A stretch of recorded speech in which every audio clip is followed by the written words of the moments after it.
Yokai जापानी लोक कथाओं में अलौकिक संस्थाओं और आत्माओं का एक वर्ग है और कप्पा उनमें से एक है। उसकी उत्पत्ति एडो युग में हुई जहां उसे एक दुर्भावनापूर्ण और खतरनाक प्राणी माना जाता था। यहाँ तक कि बच्चों को नदियों के बहुत करीब जाने की भी सलाह नहीं दी गई। दरअसल वह पुरुषों को आकर्षित करने और उनका मांस खाने के लिए आकर्षित करने के लिए जाना जाता था। यही कारण है कि अब भी नदियों के पास कप्पा से सावधान रहें लिखे पुराने चिन्ह मिलना संभव है।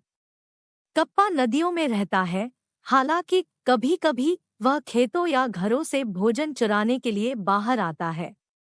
उन्हें अक्सर एक मानव सदृश प्राणी के रूप में चित्रित किया जाता है, जिसका आकार एक बच्चे के समान होता है, जिसकी खोपड़ी में एक छेद होता है जहां वह पानी रखता है, जो उसकी शक्ति का स्रोत है। इसलिए पानी के बिना वह पंगु हो जाएगा। इसलिए जब वह नदी से दूर जाए तो यह छेद हमेशा भरा रहना चाहिए। यदि आपको कप्पा ने छू लिया तो आपके पास बचने का कोई रास्ता नहीं होगा। तुम उसके वश में हो जाओगे। तो यहाँ बचने के दो तरीके हैं।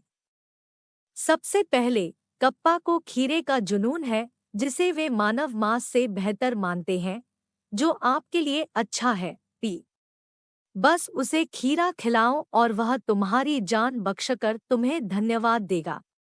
एडो युग में लोगों के लिए अपने या अपने बच्चों के नाम के साथ साथ उनकी जन्मतिथि लिखकर नदी में खीरा फेंकने की प्रथा थी।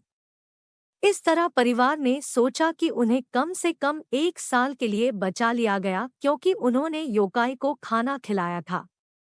यदि आपके पास खीरा नहीं है, तब भी आपके पास दूसरा तरीका होगा। जापानी की तरह अभिवादन करें। दरअसल दुर्लभ विनम्रता होने के कारण जब आप उसका अभिवादन करेंगे तो वह भी बदले में आपका स्वागत करेगा। ठीक इसी समय आपको यथासंभव दूर तक भागना होगा। सलाम की वजह से उसके सिर के ऊपर का छोटा सा छेद खाली हो जाएगा। पानी के बिना वह अपनी सारी शक्तियां खो देगा और पंगु हो जाएगा। आज कप्पा जापानी संस्कृति में मंदिरों से लेकर एनिमेटेड फिल्मों तक हर जगह मौजूद है, यहाँ तक कि एक पूरा जिला भी उसे समर्पित है।